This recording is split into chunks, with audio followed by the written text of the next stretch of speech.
اب یہ خبریں دوبارہ گردش کر رہی ہیں کہ انجینئر مرزا دجال شاطم رسول کو دوبارہ منظر عام پہ لانے کی سازش کی جا رہی ہے. تو میں اداروں سے یہ ایک بات کہنا چاہوں گا کہ ہمارے ادھر قاری صاحب ہیں, انہوں نے میلاد النبی صلی اللہ علیہ وسلم کے مرکزی سٹیج پہ ایک بات کی تھی, ٹھیک ہے. انہوں نے کہا تھا کہ ادارے اس بات کو نوٹ کر لیں, ساڈے لو تسی آج چھڑ دیو کل چھڑ دیو, سامنے اس گل غرض کوئی نہیں, لیکن جس دن انجینئر مرزا دجال کذاب شاطم رسول گستاخ رسول دوبارہ آیا نا واپس, اسی دن ممتاز حسین قادری کا جانشین دوبارہ حرکت میں آئے گا.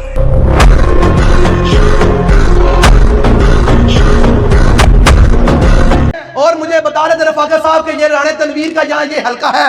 میں کہا رانے تیرے نال میں گل کرن آیا,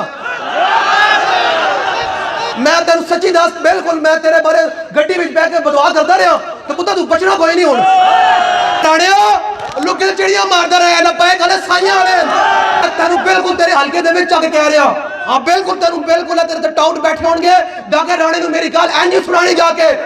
اور اگر تمہارا کوئی شوق ہو اس اعلان کے بعد تم ہو تو ظاہر بات امریکہ کے غلام, فیض آباد سے امریکہ امبیسڈر تمہارے تو ہر شے گیلی ہوگی اس ٹائم کہ لبیک والے ہم تو ہیں غلام ٹرمپ کے. تو میں کہا ٹرمپ جس ساڈے کول ہوسی نا گل اے یاد رکھی لبیک دے کسی کارکن تے تو دوبارہ گھر آ کے دھمکی دتی نا انہاں دے والدین نو تے پتر میں تیرے ڈیرے تے آ جانا. یہ کسی کی غلط فہمی ہے کہ وہ گولی کے زور پر لبیک یا رسول اللہ صلی اللہ علیہ وسلم کو دبا سکے گا. یہ کسی کی خام خیالی ہے. کوئی انگریز کا نوکر اور امریکہ کا چاکر, یہود و ہنود اور یہود و نصارہ کا کوئی ایجنٹ اگر یہ سمجھتا ہے کہ وہ لاشیں گرا کر اس نعرے کو دبا دے گا تو رب کعبہ کی قسم سینکڑوں نہیں ہزاروں نہیں لاکھوں سینے تیار ہیں جو گولیاں تو برداشت کر لیں گے مگر لبیک یا رسول اللہ کا پرچم نیچے نہیں ہونے دے. لبیک لبیک لبیک یا رسول اللہ لبیک لبیک لبیک لبیک یا رسول اللہ لبیک لبیک لبیک لبیک یا رسول اللہ لبیک لبیک لبیک یا رسول اللہ لبیک. جن لوگوں نے بڑی محنت سے سالوں کی کمائی کر کے یہ جمع پونجی اپنی جمع کی تھی وہ تو لٹ گئی. یعنی ایک قسم کا آپ سمجھ لیں کوئی میدان جنگ انہوں نے بنا لیا تھا اسے. اور جو لوگ وہاں نعرے لگا رہے تھے لبیک یا رسول اللہ کے, تو یہ رسول اللہ صلی اللہ علیہ وآلہ وسلم کی تعلیمات کا مذاق اڑانے کے مترادف ہے. آپ صلی اللہ علیہ وآلہ وسلم کی تو ایسی کوئی تعلیمات نہیں ہیں. خیر وہ نعرے لگانے سے کم از کم عوام الناس کو پتہ چل گیا یہ کون سی پارٹی ہے, کن سے موٹیویٹڈ لوگ ہیں.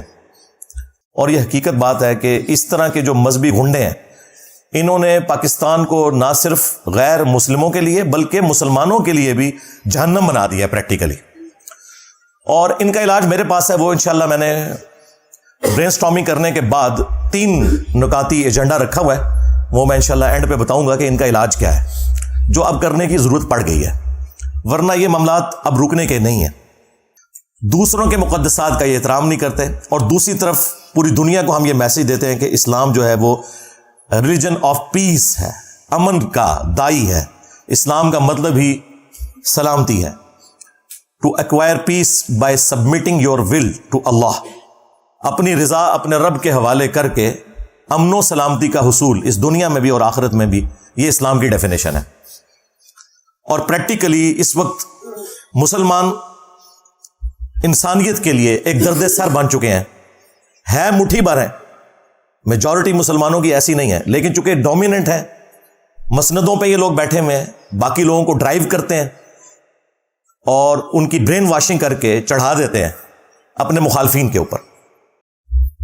فیض آباد دھرنے کے اوپر جو قاضی فائز عیسیٰ نے فیصلہ تحریر کیا تھا ان دھرنوں کے بارے میں, ان مذہبی جنونی لوگوں کے بارے میں, خصوصاً اسی جماعت کے بارے میں جس کو اس وقت کی اسٹیبلشمنٹ نے اس وقت کی پولیٹیکل گورنمنٹ کو کمزور کرنے کے لیے یوز کیا,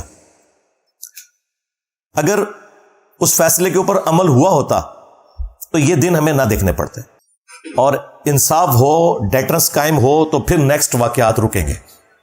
لیکن تاریخ یہ ہے کہ آج تک کسی بھی واقعے کا کوئی اینڈ رزلٹ اس حوالے سے نہیں نکلا کہ کسی کو سزا ملی ہو. آج سے آلموسٹ 10 سال پہلے 2013 کے اندر بھی جوزف کالونی والا ایک ایشو ہوا تھا جس میں اس سے بڑی تباہی ہوئی تھی. 1000 کے قریب